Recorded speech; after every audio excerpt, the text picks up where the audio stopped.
Final Fantasy is a long-running series that dates all the way back to 1987.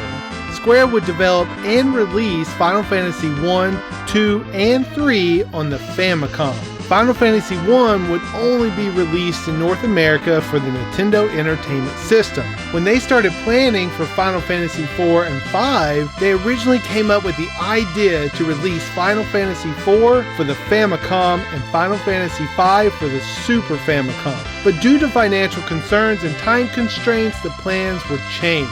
Final Fantasy V would be pushed back and Final Fantasy IV development would switch to the Super Famicom. The director of the game had stated Final Fantasy IV for the Famicom was close to 80% complete before switching consoles. The lead designer was new to Square and would take on Final Fantasy IV as his first project. Before starting at Square, he wanted to be a theater actor, but while working on Final Fantasy IV, he fell in love with video game design and decided to make it his full-time career and would go on to direct the hit games Parasite Eve and Chrono Trigger. The main designer from Final Fantasy III was originally involved in the fourth game but switched over to the Secret of Mana team after Square decided not to use his idea for a seamless battle system in the game. He had stated he wanted a more action-based dynamic overworld, but it changed the game so much it didn't feel like Final Fantasy any longer.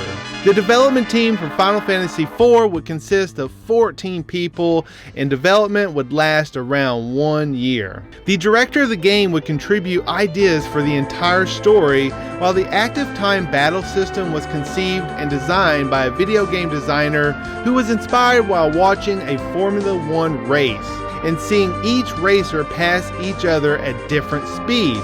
This led to the idea that each character would have unique speeds that would determine how long they would need to wait between actions.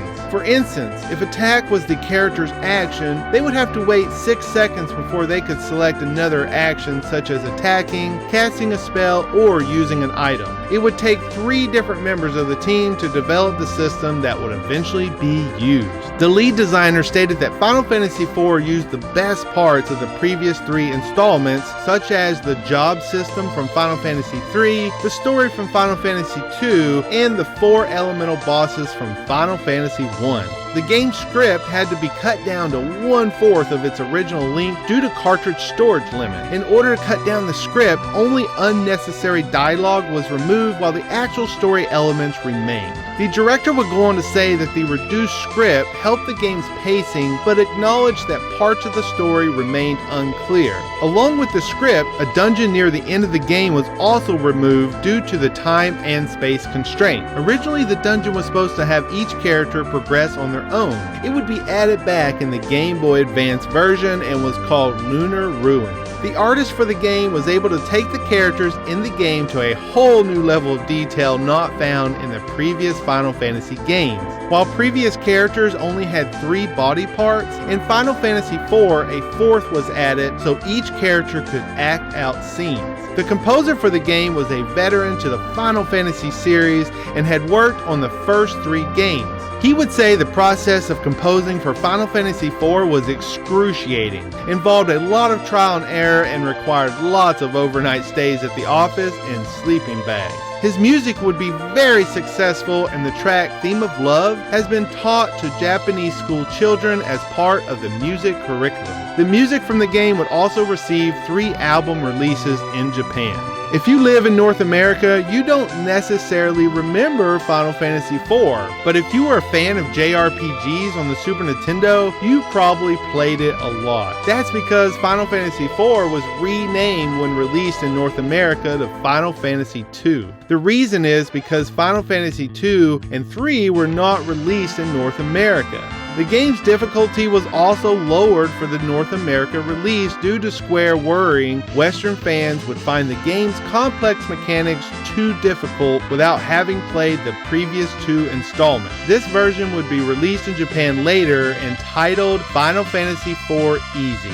Due to Nintendo of America's guidelines on religion, this version would have the Christian religion references removed, such as renaming the magic spell Holy to White, references to prayer eliminated and references to death omitted. When the game released in 1991, it would receive very positive reviews, and Nintendo Power would proclaim it to be the new standard of excellence for role-playing games.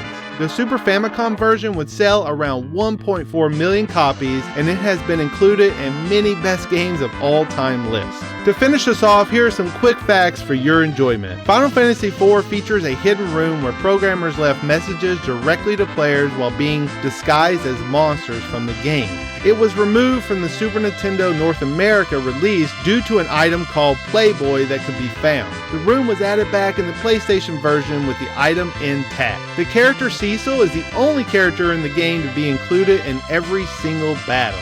Many lines of cursing in the game were removed in the Super Nintendo version, and one particular Japanese line, which translates to "you son of a bitch," was changed to "you spoony bard."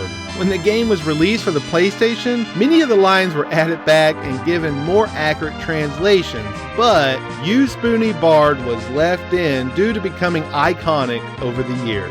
Thanks for joining me on a brief history of Final Fantasy IV. As always, make sure to subscribe, like the video, click that notification bell, and follow me on social media. Thanks for watching, and I'll see you next time. Rod here with Zivivi Entertainment. Before I get out of here, make sure to check out Digital Break for some awesome content creators.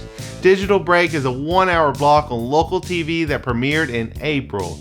They are taking talented YouTube creators and airing their content on local TV. So make sure to follow and like their Facebook page. Thanks everyone, I'm out.